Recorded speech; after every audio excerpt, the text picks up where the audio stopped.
Bonjour, bonsoir.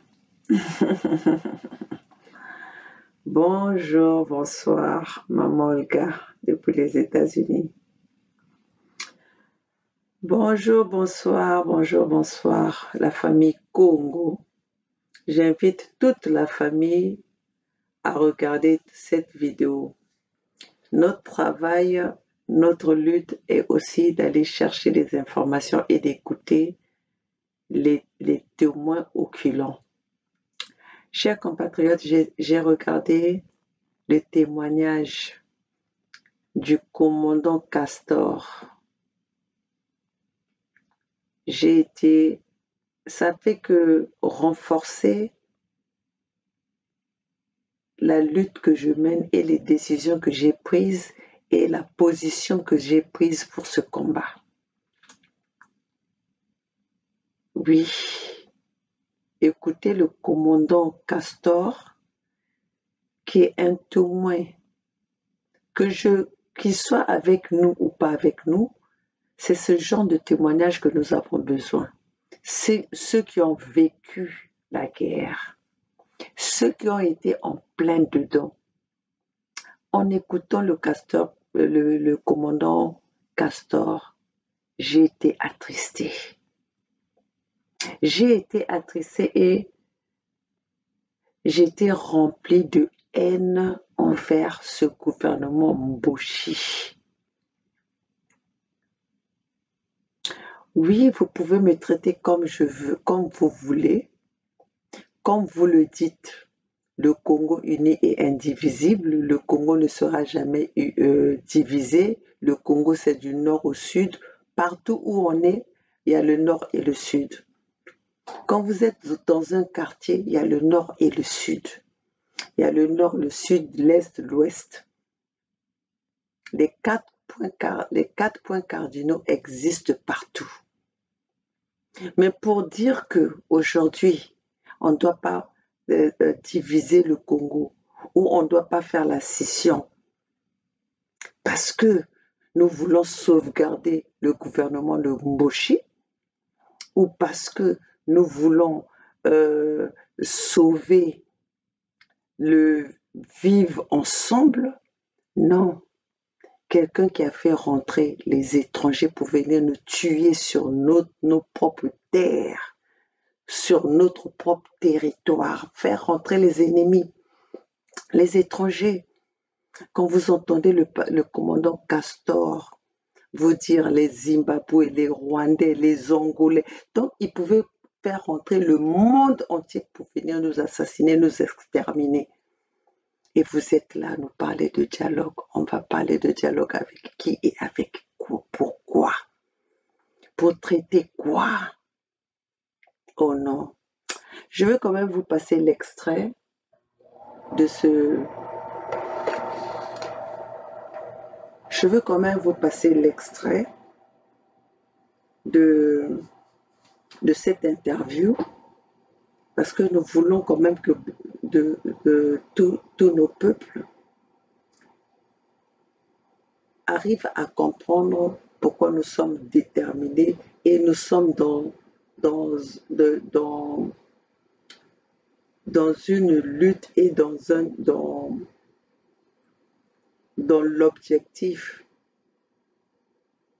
de ne pas traiter, de ne pas négocier, de ne pas dialoguer avec les Mboshi, le gouvernement Mboshi. Vous pouvez me traiter comme vous voulez. Vous pouvez me positionner là où vous voulez. Mais vous n'allez pas m'enlever ma conception. Voilà, je vais vous passer le pasteur Castor. C'est l'interview qu'il a fait avec Perrin, avec le journaliste Perrin. Écoutez. Je vais pas vous faire passer. Je vais pas vous faire passer tout l'interview, mais si vous voulez regarder pour votre propre information, vous pouvez aller regarder sur la chaîne du journaliste Christian Perrin. Moi, je vous dis que je ne suis pas, je n'ai pas, je ne suis pas contre quelqu'un directement, mais je suis contre les avis ou les décisions des personnes. Parce que le problème de Congo, le problème de Congo n'est pas un problème de sentiment. Donc, quand nous sommes arrivés à ce point, parce que nous sommes partis dans les sentiments, oui, nous devons dialoguer, nous devons parler, nous devons ceci, nous devons cela. Et pendant ce temps, l'ennemi faisait que gagner du terrain. C'est pour ça qu'aujourd'hui, on ne va pas dialoguer avec l'ennemi. Si vous ne voyez pas votre ennemi, ça c'est votre problème. Mais nous, les Congos, nous avons déjà identifié notre ennemi. Le Congo a déjà identifié son ennemi. Et cet ennemi-là, c'est Denis Sassou Nguesso et ses acolytes. Les Français, la junte française. Nous n'allons pas dialoguer. Pour que Denis Sassou Nguesso vienne chercher le problème du Congo, ce n'est pas le problème de la diaspora. Le problème du Congo, ce n'est pas Rostel Bakwa. Le problème du Congo, ce n'est pas tous ces paumés de la place de Paris que Denis Sassou Nguesso a envoyé au Kemba qui nous a tués, venir chercher, corrompre quelques individus pour parler du problème des Congo. Nous qui avons des blessures jusqu'à la moelle épinière, vous rigolez, vous blaguez avec les gens. C'est quoi ça, cette histoire? C'est quoi ça? Vous avez rendu Denis Sassou Nguesso comme si c'était le maillon qui tenait, ou bien c'était la racine qui tenait le Congo. Non, on ne va pas l'accepter. On ne va pas l'accepter. Les Congos ne vont pas l'accepter. Et tous ceux qui trahissent et qui ont trahi le Congo, nous allons vous buter tous. Oui, nous allons vous rendre à la place publique, c'est le peuple qui va vous condamner. C'est le peuple qui va s'en charger de vous. Alors, suivons un peu. Dont le destin a failli être brisé par les plans criminels d'un dictateur. C'est cette histoire que Castor va nous raconter aujourd'hui. Bonjour Castor et merci d'avoir accepté notre invitation. Bonjour Monsieur Christian Perrin. Je suis très content, très ravi pour votre invitation sur votre chaîne de la diaspora. Merci de votre disponibilité, Monsieur Castor. Bienvenue aussi à ceux qui nous ont rejoints pour la première fois sur TELAR TV. En tout cas, merci d'avoir fait ce bon choix. Moi, c'est Christian Perrin. Monsieur Castor, vous aviez encore 7 ans en 1998. À cet âge, vous vous êtes retrouvé dans les rangs de ce que vous appelez les Nsilulu. Et vous nous disiez d'ailleurs qu'il y a une différence entre les Nsilulu et les ninjas. Dans un premier temps, je souhaiterais que vous nous disiez les circonstances qui vous ont conduit évidemment de vous retrouver dans les rangs des Nsilulu. Et puis vous nous direz évidemment la différence c'est quoi exactement entre les Nsilulu et les ninjas. Merci beaucoup, Monsieur Perrin, pour m'avoir donné la parole. C'est une longue histoire. Pour nous, les Nsilulu, c'est le moment, il est temps de dire à la population congolaise ce qu'ils ne connaissaient pas. Parce qu'il y a tellement eu le message sur la place de Paris, que ce soit sur la population congolaise. Mais nous, on a eu le temps de regarder et lesquels qui sont dans les vrais. Je connais bien l'histoire.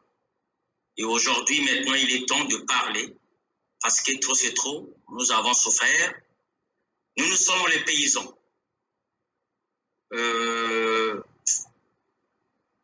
C'est vrai ce qui s'est passé dans la région du pôle de chez moi. C'est très dramatique. Nous sommes les témoins vivants. Je ne suis pas seul. Nous sommes nombreux, nous sommes plus de 18 000. En fait, la différence entre des ninjas et des Nsilulu, les ninjas, c'était la milice privée du feu Bernard Kolela. Alors, c'était politique. Or, les Nsilulu, c'est pas politique. Donc, comment le mouvement des Nsilulu était sorti? après le coup d'État de Denis Sassou Nguesso, Lissouba et Benakola, ils avaient pris fuite. L'armée de Sassou et les mercenaires, les Rwandais, les Tchadiens et les Angolais et les Zimbabwéens, parce qu'il y avait beaucoup de nationalités. Quand ils passaient dans le pool, ils disaient que non, on va d'abord attaquer les gens de Lissouba, après on va revenir sur vous. Et c'est là où il y a eu la guerre de 45 jours. Là où les formés Mania étaient sortis en Burundi. Tout le monde le sait. Et après là-bas, ils étaient revenus sur nous en fait. Donc comment ça s'est passé dans la région de Pau?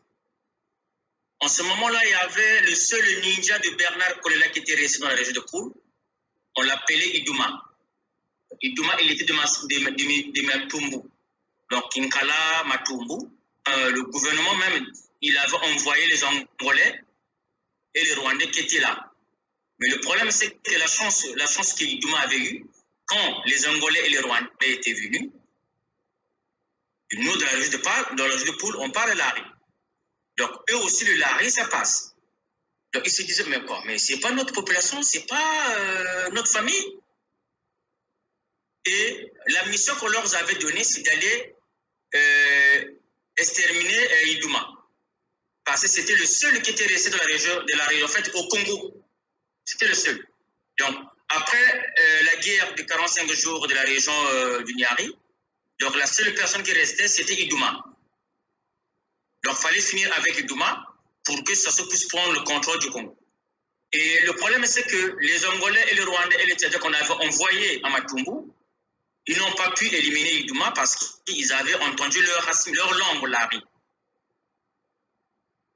Et là, ces agents-là, les militaires-là, ils étaient exposés, donc ils ne recevaient plus... Pardon, commandant Castor, lorsque vous parlez des Angolais, des Tchadiens, vous avez parlé encore de quelle autre nationalité, là? Il y avait des Tchadiens, oui. Il y avait les Angolais, il y avait les Zimbabwéens. Les Zimbabwéens. C'était, en fait, ce sont les armées étrangères, c'est cela? Ou les mercenaires? Non, mais c'était l'armée étrangère, donc les mercenaires. Donc c'était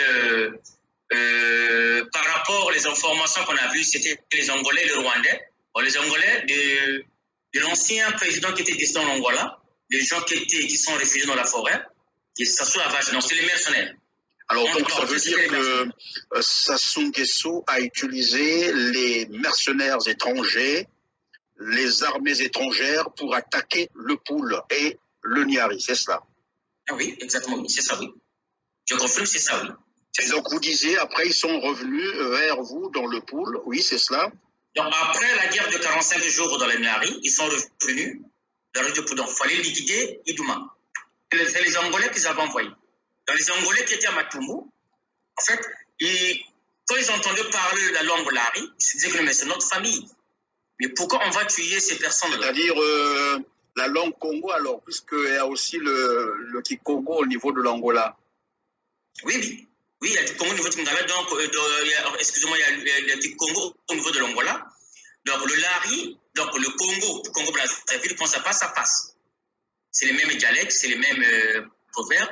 Okay. Il n'y a pas assez de changement. Donc, et là, ça leur a causé des problèmes. Et ils s'étaient abandonnés à eux-mêmes, en fait. Donc, ils ne recevaient plus de perdem, ils ne recevaient plus de rations. Et c'est Iduma qui leur donnait à manger. Et après, pour atteindre Iduma, ils étaient obligés de changer le groupe qui était là, donc leurs amitiés. Donc, les Angolais qui étaient là, ils étaient obligés, le gouvernement était obligé qu'on puisse miter ces Angolais-là pour remplacer notre groupe. Et effectivement, c'est ce qui s'est fait. Ils ont placé notre groupe qui est venu. Et le groupe-là, quand ils sont venus, le problème, c'est que leur mission était pour liquider Iduma. Donc, il fallait trouver une solution, un moyen pour déplacer Iduma pour l'attaquer. Donc, qu'est-ce qu'ils ont fait? En ce moment-là, il y avait le préfet de Kinkala qui s'appelait le préfet Enoch, le nom qui m'échappe, M. Enoch, qui était le préfet de Kinkala en ce moment-là. Mais Iduma, il considérait Enoch comme son grand frère. Donc, M. Enoch, il invite Iduma, petit frère, viens me voir à Kinkala. Donc, Idouma ne pouvait pas aller avec tout un bataillon parce qu'il savait que non, bon, Idouma, c'est mon grand frère. Donc il était allé tout seul. Donc, on partait tout seul. Il n'était pas armé. Il avait qu'un pistolet du Makarov.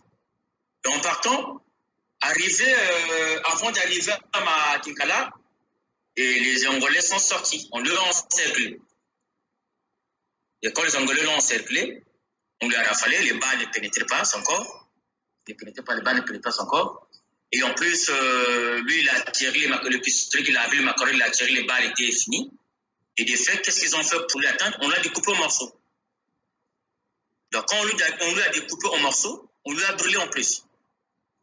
Et donc, les Angolais l'ont attrapé et l'ont découpé en morceaux. En morceaux, oui, parce que quand on lui tirait, quand on lui fusillait, en fait, les balles ne pénétraient pas son corps. Ça ne pénétrait pas son corps, ces balles. Donc, et après, la population, ils ont entendu les coups de feu. Donc, le moment que les éléments de Matumbo montrent que c'est trop tard. Et en ce moment-là, les Angolais, ils ont envahi Matumbo. Donc, parmi les éléments qu'Idouma avait à Matumbo, il y avait le sergent pistolet. Donc, le sergent pistolet, il est d'origine de mon village, de Massiambolbaki. Quand Idouma est décédé, les éléments qui étaient là, ils ont pris fuite. Ils sont dispersés. Mais le problème, c'est que dans la région de Poule, en ce moment, le commandant de zone, c'était Kamar. C'était le commandant Kamar, c'est lui qui était le commandant de zone de Kinkala. Donc, il coiffait Kinkala, Mindouli, Sekindama. Et dans leur groupe, il y avait Kamar, il y avait Sawa, il y avait Vital, et il y avait Stéphane. Stéphane était décédé. Il était décédé. Il y avait une grenade qui était exposée. Décédé. Mais il y a Kamar qui est en vie, il y a Sawa qui est en vie, il y a Vital qui est en vie. Maintenant, Vital, il est du même village que moi, il est de Massiambolbaki. Donc, donc, en fait, Vital, il est dans le même village que Pistolet. Donc, comment toi, tu t'es retrouvé Siloulou? Je voulais comprendre d'abord ton histoire à toi. En fait, je viens. Pourquoi c'est venu? Pourquoi je me suis retrouvé Siloulou? Parce que moi, en ce moment-là, je n'étais pas ni ninja. Je ne connaissais pas ce qui se passait. J'étais encore enfant. En fait, c'est quand Pistolet arrive à Massiambolbaki, il ne reste pas à Massiambolbaki, il va dans un village qu'on appelle Shimulu-Kuni. Donc, c'est au moins de 30 km de Massiambolbaki.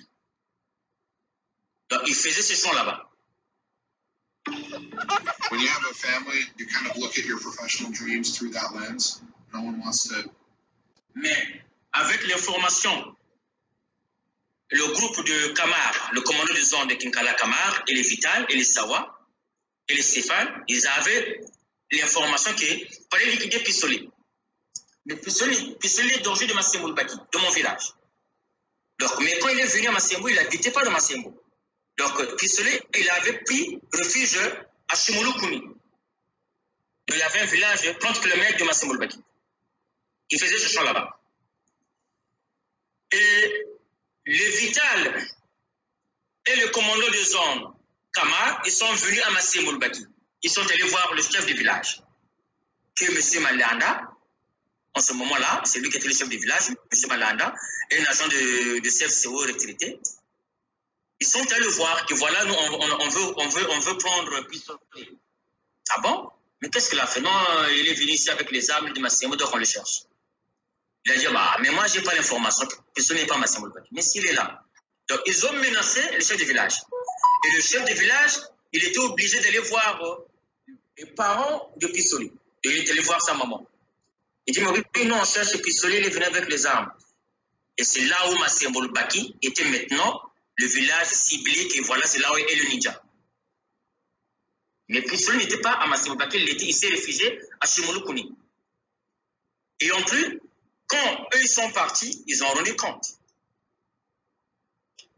Et un matin, vers 5 h du matin, 5 h, 6 h, c'est que chez nous, au village, nous les villageois, c'est à 5 h, 6 h qu'on se réveille pour aller voir nos pièges. Donc, il y avait un papa, notre père qui était toujours avec les jeunes, qui était en plus dans le gouvernement de notre village. On l'appelait Mermons. Ce monsieur, il s'est levé très tôt pour aller voir ses pièges. Et en sortant du village de Massimulbaki, il a aperçu les camionnettes des militaires qui venaient sur le montagne de Tagibangu. Il dit, mais ces camionnettes militaires, ils viennent faire quoi à Massimulbaki? Mais pourquoi ils vont venir? Normalement, parce que lui faisait partie du gouvernement du village. Normalement, on avait ravi les arbres, on avait remis les arbres. Mais il vient faire pourquoi? On n'était même pas au courant pourquoi. Alors ce monsieur, il s'est replié au village pour crier à haute voix que non, de rentrer, de sortir, de fuir, de rentrer de la forêt. Ce monsieur Mermans. Même lui aussi, on l'avait tué parmi les victimes qu'on avait tuées à Massimbo. Dont là, j'ai perdu mes parents. Donc, l'armée congolaise, quand ils sont arrivés à Massimbo-Baki, donc l'armée de Sassou, ils faisaient maison sur maison. Donc, ils ont pris les villageois. Ce n'est pas des militaires, hein, mais les villageois. On leur a réunis. Les populations civiles, c'est ça? La population civile. On leur a réunis au nombre de 25. Parce qu'il y avait un petit de 8 ans qui avait survécu là. Parmi eux. Donc, ils avaient pris 25. On leur a amenés au quartier qu'on appelle Nsompimbomba. Donc, c'est là où, en fait, le milieu, là où on arrange tous les problèmes. En fait, le milieu, c'est-à-dire là où il y a c'est-à-dire le milieu justice du village. C'est là qu'on arrange tous les problèmes du village. C'est le palais de justice du village. Ah oui. Parce que le Mbongue, c'est là où se réunissent tous les sages pour arranger les choses. Et là-bas, en fait, c'était le palais de la justice du village de Massimbo-Baki. Donc, tout un problème de Massimbo-Baki de la justice s'arrangeait là-bas. Ils avaient amené toute la population là-bas, les civils là. Et on leur a alignés, on leur a rafalés. Les populations civiles. Les populations civiles. L'armée congolaise, entre guillemets, l'armée de Sassou, a arrêté dans le village. Ils les ont amenés là-bas et on a fusillé sur les civils. Eh bien oui, les cimetières sont encore là-bas. Je ne suis pas seul maintenant. En fait, ils étaient au nombre de 25. Et parmi les gens, les civils qu'ils avaient tués, il n'y a jamais eu, parmi eux, il n'y avait pas un militaire.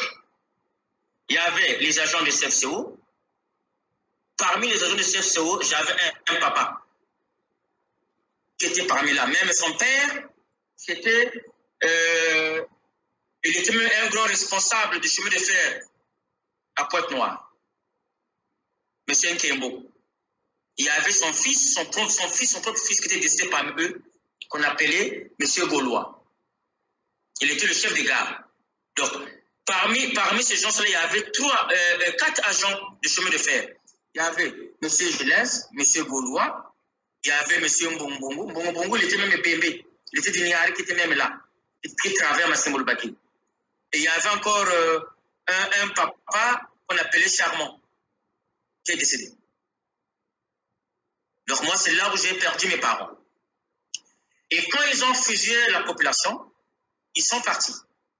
Et quand les Camargues et les Vital et les Savoie sont partis, et maintenant qu'ils se sont venus. Et comment toi tu as perdu tes parents? Mais c'est dans le même lot que j'ai perdu mes parents. Dans le lot des 25 qu'on a fusillés là? Oui, c'est là où j'ai perdu mes parents. Donc, il y a un survécu parmi eux qui était touché. C'est un garçon, mais il y a eu 24. Donc, aujourd'hui à Massimbo-Baki, quand vous partez à Massimbo-Baki, là où nous on appelle à Momanga, il y a les 24 tombeaux de civils de la population dont fait partie mes parents. Ils sont encore là-bas.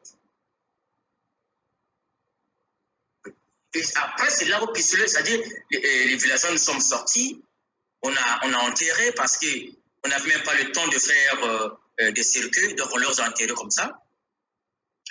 Et voilà, vraiment, qu'est-ce qu'on fait? Donc, comme on savait la direction qu'ils avaient pris, parce qu'ils avaient pris la direction de Mouyondi. En fait, Mouyondi, à Massimbo-Baki, il y a un village qu'on appelle Mouyondi aussi. Donc, ils avaient pris la direction de Mouyondi. Mais quand ils sont arrivés à Mouyondi aussi, le village, ils avaient tué toute la population de Mouyondi. Donc, le village de Mouyondi, aujourd'hui, quand vous partez là-bas, il n'y a que des cimetières. Il n'y a plus personne. Donc, ils avaient exterminé toute la population de ce petit village.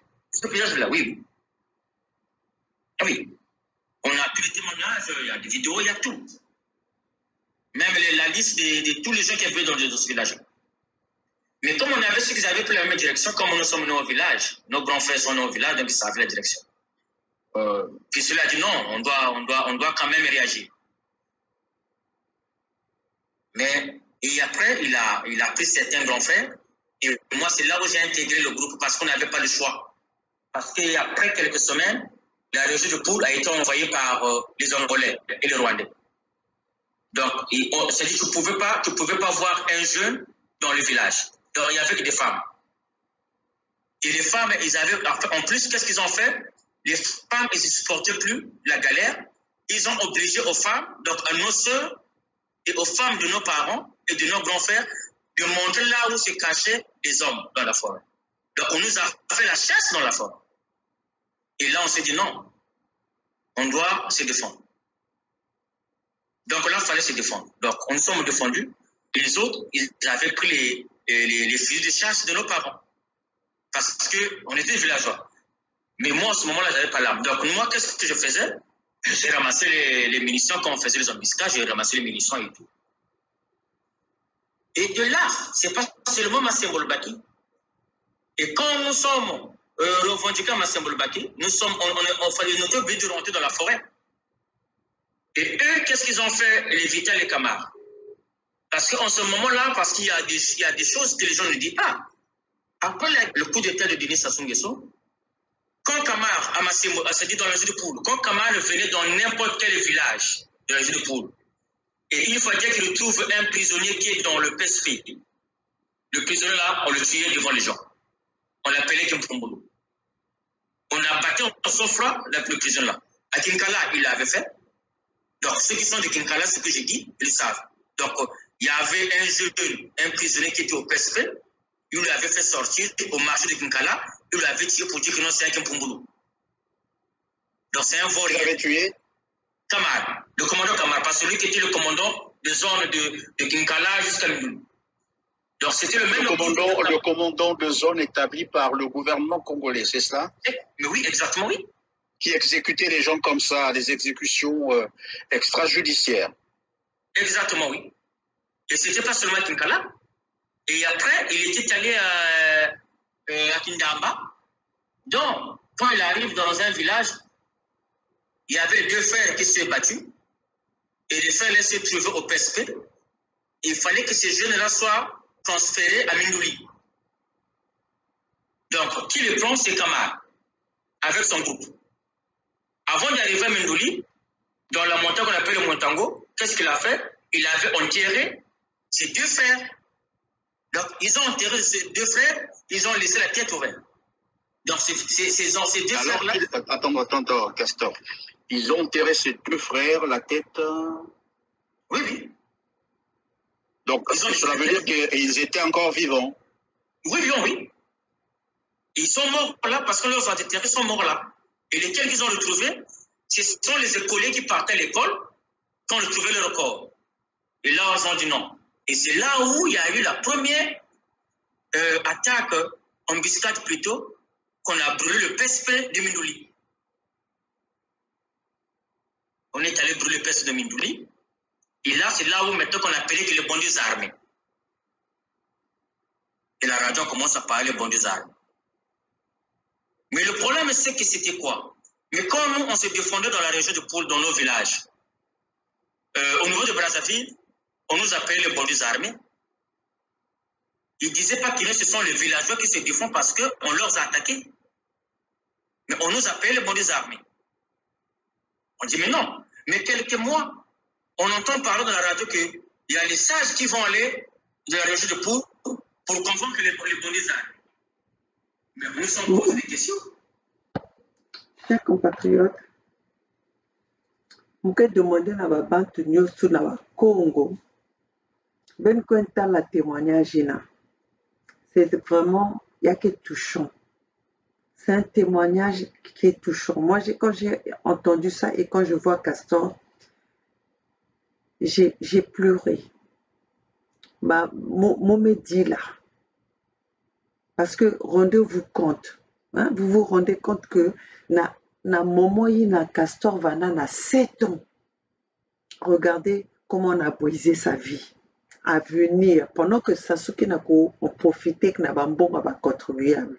Et un qui n'a qu'à nuire, n'a venir à Baba na Kaka. Moi, j'ai, mon me dit là.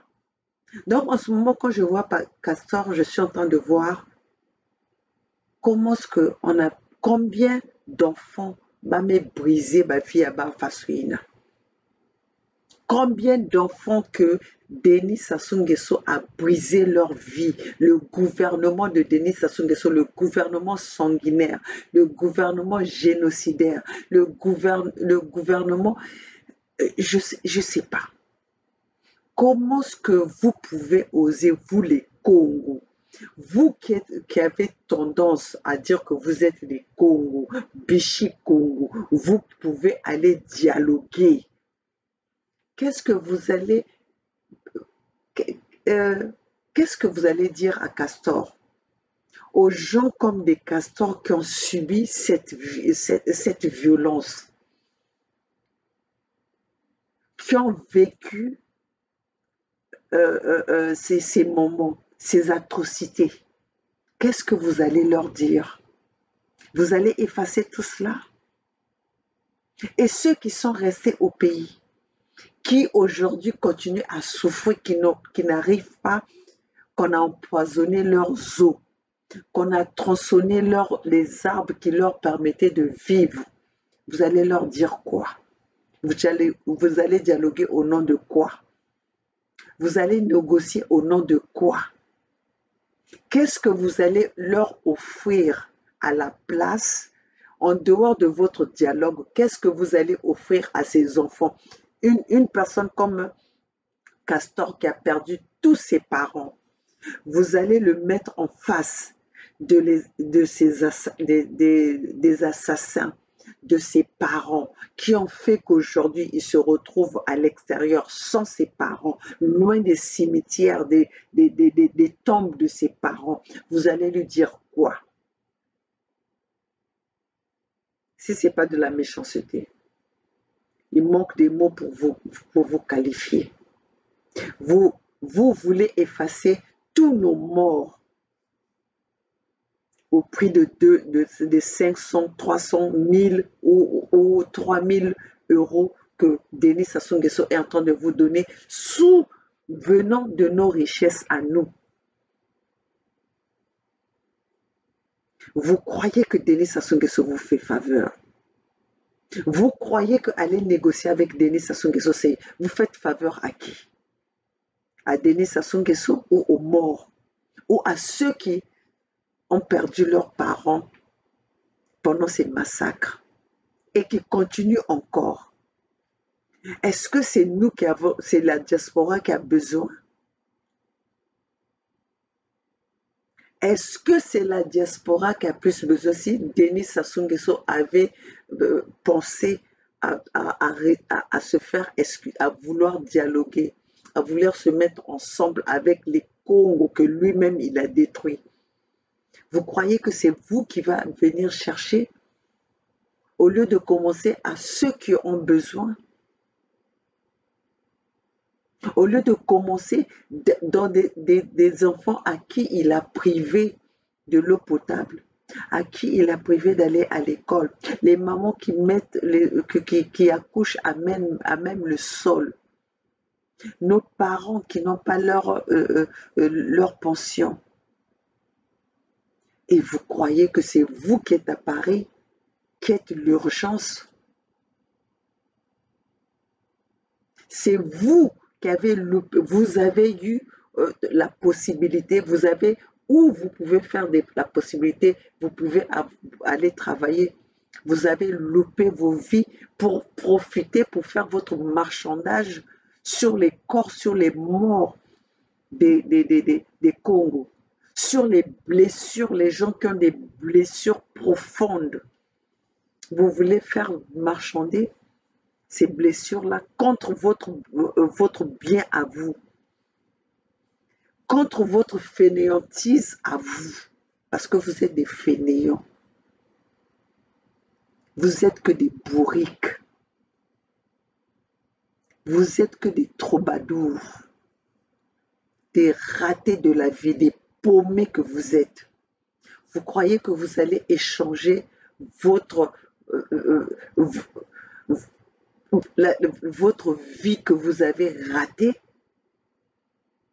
à des blessures des familles. À nous, vous allez vendre nos terres, mais vous pouvez tout nous prendre. Moi, maman Olga, vous allez tout me prendre, mais sauf ma terre. Mabele nanga bokozwa yango te, nakobundela yango ntina suka. Bantoto ya munu beni kezwa yao ve. Ben pense tu ben ke kutekis ata même ata ben pesi ba milliard yake ba mbongo abetu. Mule tekis ma ben tekis ba toto abetu fe. Vous vous rendez compte que Denis Sassou Nguesso me ko ne banka ba étranger. Bena kuwa ba Zimbabwe, ba Tchadien, ba Rwandais, ba Angolais, ba tout le monde. Bakwisi kufa beto na batoto ya beto. Bakwisi kufa beto na bwala beto. Et pendant ce temps, ben beni na kutima na ko ne dialoguer na ba. Mudilu mengeke voye zoba. Mengeke voye yeza Tintin. Et c'est comme ça que toi tu penses que mengeke leader. Talmo zoba ya façon yae. Mudilu ngeke na kona bokil maintenant baba. Mais bokil munu. Nge bokila munu déjà. Je t'ai dit que moi je te parlerai pas si c'est pas devant tout le monde. Nge bokila munu. Viens maintenant dire devant les gens que tu m'as pas appelé. Toi Mudilu, tu m'as pas appelé, tu m'as contacté. Donc je vais aller chercher parce que je veux pas que les gens puissent.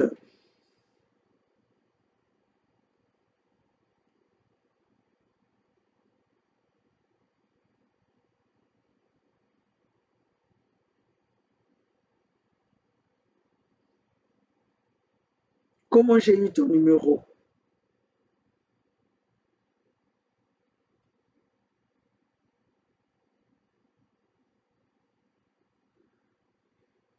Non, vous voulez. Maintenant, pensez que voilà, Congo me comme un marchandise à ben quoi.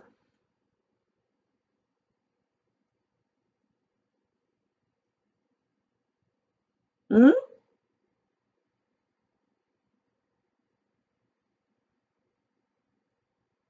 Les amis, comme j'ai pas. Voilà.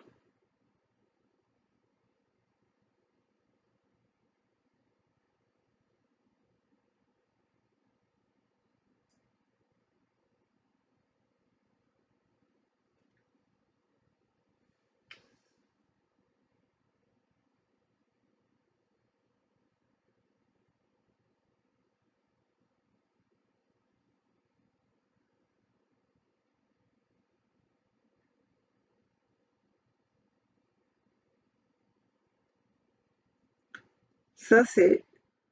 Je ne vois plus le numéro, les messages qui. Ok, c'est là. Je pense que c'est ça.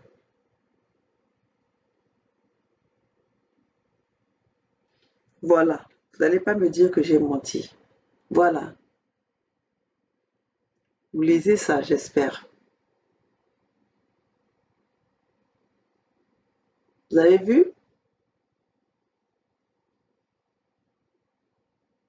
Donc, pour vous dire que nous sommes là, moi, maman Olga, personne ne va me corrompre et personne ne va me convaincre.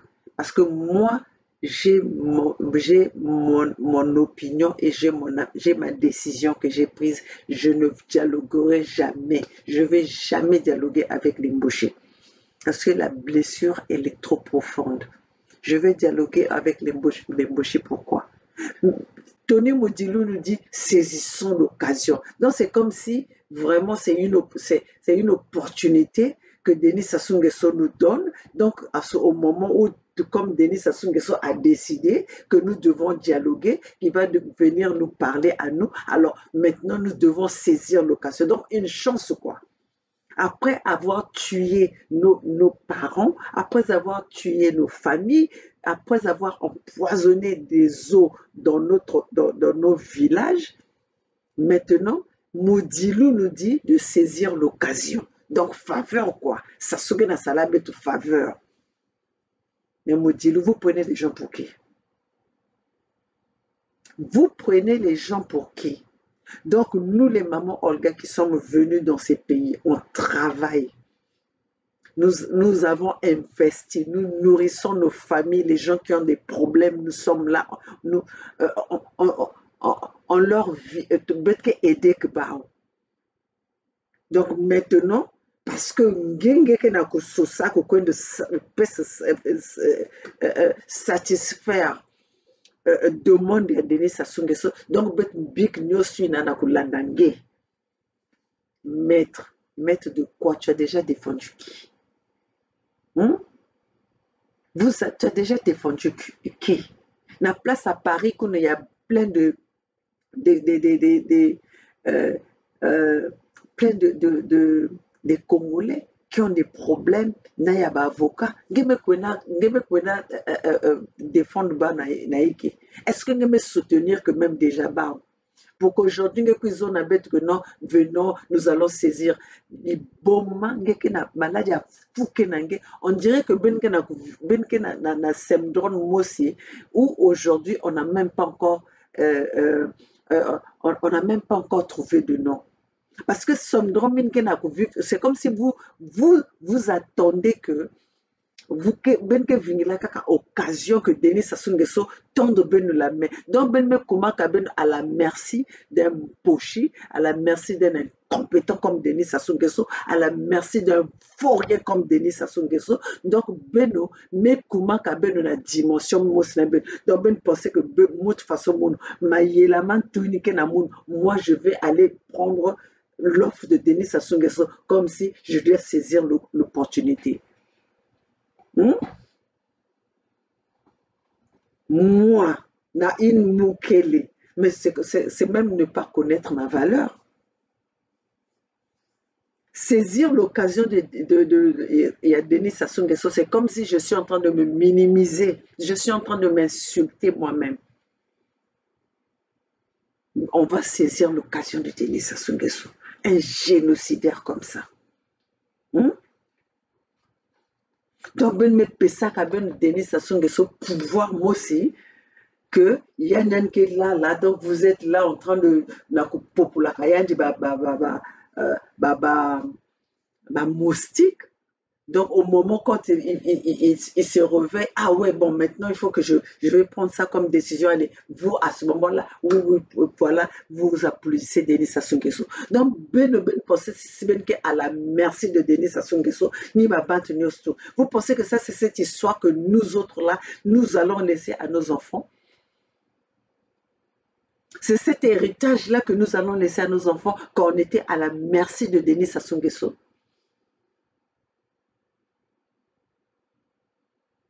Le nom moko mam anti le dire, anti le nuire. Ma tuvi matalu jiki ça. Ba tout fin ba kina ko jiksa ben penser que ben que quiz basis ba sunga ba tout fin na bet ku wayao. Non, saisissons l'occasion, saisissons l'opportunité à quoi tout fiangue. Ngekuizo na babantu à saisir occasion ya yeke. Occasion ya mouti me kufwa ba parents abeto. Occasion ya mouti me détruire moi la bête. Mais quand on coupe bac ba étranger na kuis kufwa beto. Ngezo na beto peut saisir occasion. Et pendant ce temps, vous avez réuni les gens, tous ces gens-là qui parlaient, eh, Bichi Congo, eh, tout ça là, nous les Congo, nous les ceci. Vous avez contacté tout ce monde-là pour faire votre petite réunion de 20 personnes, parler au nom des Congo. Toutes les personnes qui vont aller au dialogue avec Denis Sassou Nguesso, ce sont les traîtres du Congo. Ce sont les traîtres de Congo. Vous allez saisir l'occasion de Denis Sassou Nguesso qui vous a tué. Nous avons fait des bongi, vous n'êtes même pas venu, vous vous êtes même pas prononcé. Donc l'opportunité que vous allez donner, c'est à vos assassins. C'est ça cette histoire que vous voulez faire passer aux enfants, à la nouvelle génération. C'est ça. On vous appelle de vous dire, venez que nous allons parler, nous allons faire le bongi. Aucun de vous, pendant ce temps, nous voulons que chaque personne vienne dire par rapport à son expérience, qu'est-ce que nous pouvons faire, comment est-ce que nous allons mener ce combat. Vous avez taillé la zone et aujourd'hui, vous voulez aller donner l'occasion à l'assassin, au génocidaire de nos peuples. Et celui qui vient de tuer Guy Parfait Kodela. On a tué Guy Parfait Kodela. Quel discours que tu es venu faire, toi, Moudilou et Boukadia? Vous tous là, les hommes, tout ce que vous savez, c'est vous mettre en cravate, venir impressionner les hommes. Vous allez impressionner qui? Si vous n'arrivez même pas à impressionner Denis Sassou Nguesso, vous croyez que c'est nous que vous allez impressionner? Par vos vestes? Hein? Par vos cravates? Vous allez nous impressionner? Mais l'heure là est déjà passée. L'heure là est déjà passée. C'est du passé, ça. C'est du passé. Maudilou, tu vas emmener personne, tu vas entraîner personne dans ta bêtise. Boukadia, tu vas entraîner personne dans ton dialogue. Donc, vous tous là qui croyez que vous avez le contrôle de la diaspora à la place de Paris, c'est votre pourriture de diaspora que vous avez en contrôle, pas la diaspora réfléchie. Donc, vous croyez qu'une diaspora réfléchie, les Congos réfléchis, vont se laisser commander par un raté de Bakwa? Vous croyez que le Congo, l'histoire du Congo, ça commence et ça s'arrête par les passeports?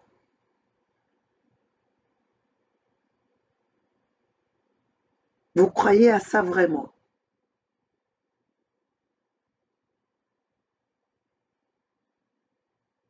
Mais non, mais dans votre tête, vous n'avez pas encore fini de réfléchir.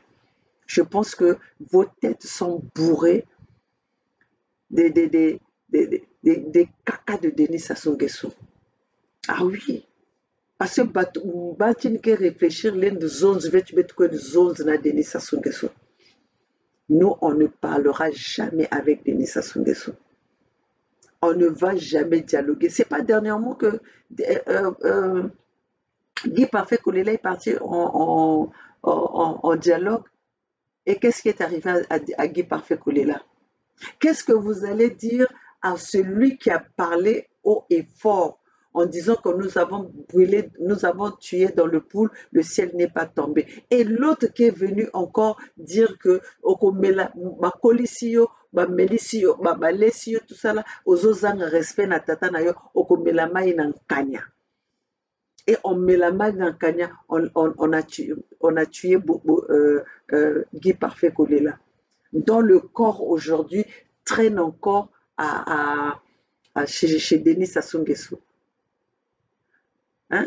Bame salbe no somno ya kukunda Guy Parfait Kolela na place à Paris. Vous n'avez pas encore trouvé, vous n'avez même pas eu des résultats de la mort de Guy Parfait Kolela et aujourd'hui vous voulez aller nous parler du dialogue? Vous êtes sérieux? Vous êtes sérieux? Vous croyez que quoi? On est à la merci de Denis Sassou Nguesso? Ou on est à la merci du gouvernement Mbouchi? Vous savez quoi? Vous qui croyez que Denis Sassou Nguesso, vous êtes à la merci de Denis Sassou Nguesso. Vos dialogues, vous allez aller le faire à Oyo. Vous savez ce que les Français font? Quand ils ont besoin de Denis Sassou Nguesso, ils vont à Oyo. Donc vous aussi, allez faire le dialogue à Oyo. Ne venez pas nous emmerder. Ne venez pas nous emmerder. Nous n'avons pas besoin des maillons faibles comme vous, des ratés de la vie comme vous. Vous croyez que vous avez encore du poids, vous? Vous croyez que vous avez du poids? Des poids mouches comme vous que Denis Sassou Nguesso trimballe de gauche à droite. Il vous fait monter en haut, en bas, de gauche à droite, des yo-yo. Vous êtes des yo-yo de Denis Sassou Nguesso. Denis Sassou Nguesso vous traite comme quand il va aux toilettes. Quand Denis Sassou Nguesso va aux toilettes, de la façon dont il dirige et dirige son pipi, c'est comme ça que Denis Sassou Nguesso vous traite. C'est comme ça que Denis Sassou Nguesso vous dirige. Vous êtes que la marche, vous représentez que les bijoux de famille de Denis Sassou Nguesso qu'il dirige quand il est dans ses toilettes. Voilà ce que vous êtes. Et lui, Denis Sassou Nguesso, il sait que vous, il peut vous manipuler comme il veut. Oh, bakala nene une façon que oh, saisissons l'occasion. Saisissons l'opportunité. Donc, Denis Sassou Nguesso, ni Nzambi ya Congo, quoi.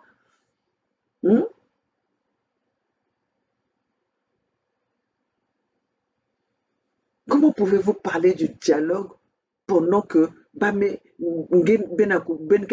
témoignage à Fasoïna?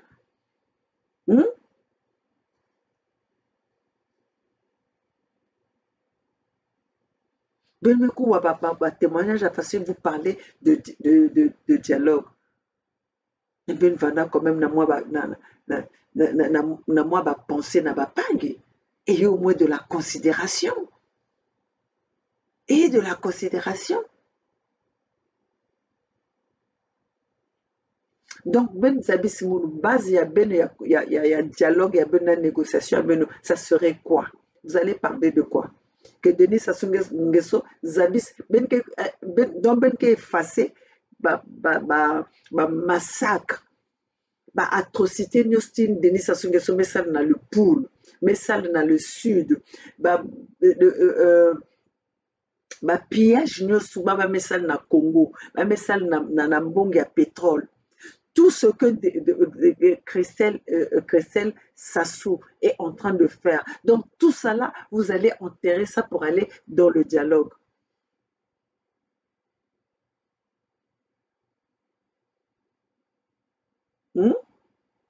Benke Zimba na nyosui na kukonde na dialogue pour satisfaire besoin ya Denis Sassou Nguesso, pour satisfaire la volonté de Denis Sassou Nguesso.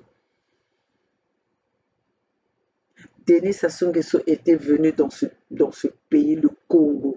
Le Congo existait. Il a vécu au Congo. Le Congo existe.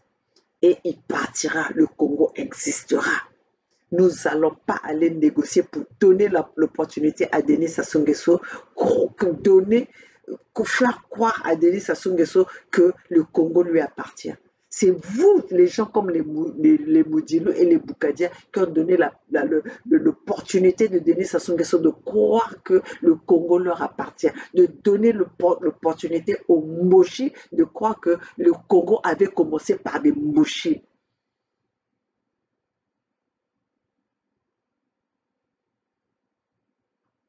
Le dialogue, on le fera quand vous allez venir nous prouver que le Congo avait commencé par les Moshi.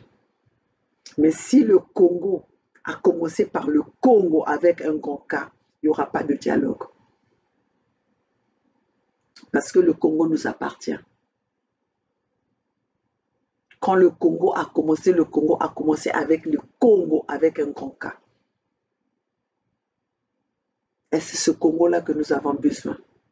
Pas le Congo des Mbushi. Et c'est ce Congo-là que nous allons récupérer et que nous avons libéré.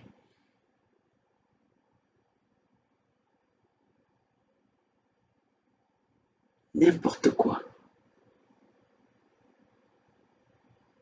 Donc voilà mes chers compatriotes, témoignage, il y a commandant Cassor En tout cas, il y a mes bouleversé mon nom. Bien qu'il y a toujours des gens qui parlent il y a, na, na massacre, na génocide, il y a pour, mais quand j'ai entendu Castor, 7 ans que Bame ravir Yandi, donc il n'a pas vécu au Inbake Zonzaka adolescence. Directement, on l'a exposé aux armes.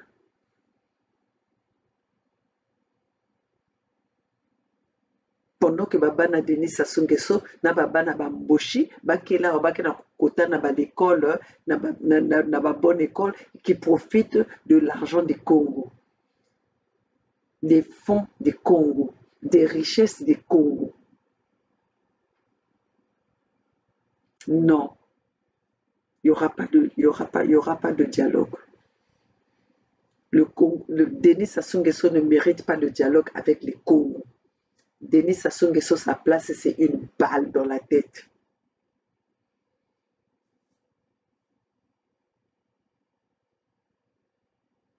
Le moment venu, nous allons faire disparaître toute la famille de Denis Sassou Nguesso et ses acolytes.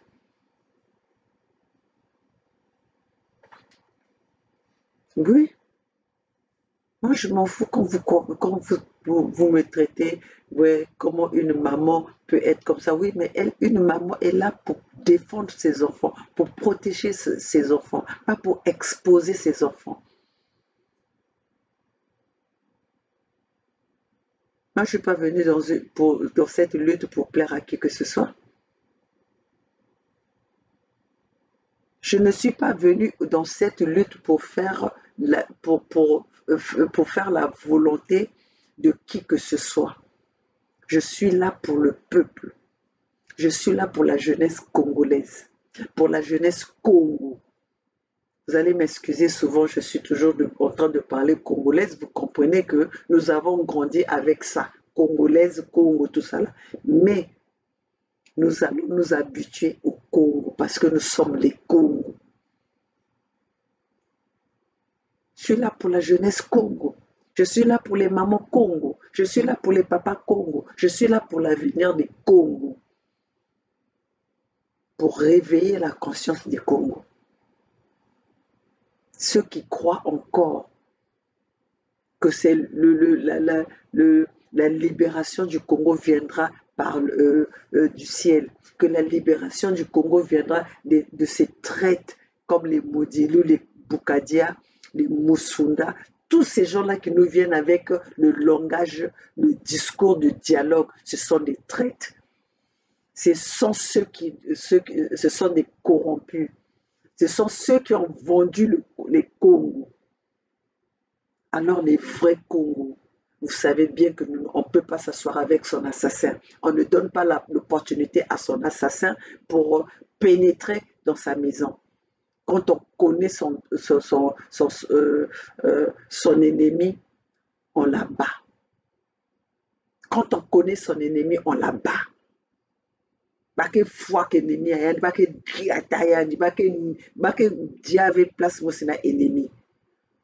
Oh, c'est quoi ce délire là? C'est quoi cette bêtise là? On doit saisir l'occasion. Tout fiamment.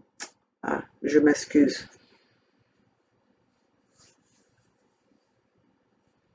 Donc voilà mes chers compatriotes, il y a Ivandaka, message ya Kulakisi Beno, témoignage, il y a Mwana Congo qui est autre que le commandant Castor. Peu importe les différences il y a ma conviction, Beto, mais ce témoignage-là est nécessaire et important. Naba Congo, Batala, le côté mauvais des Mboshi.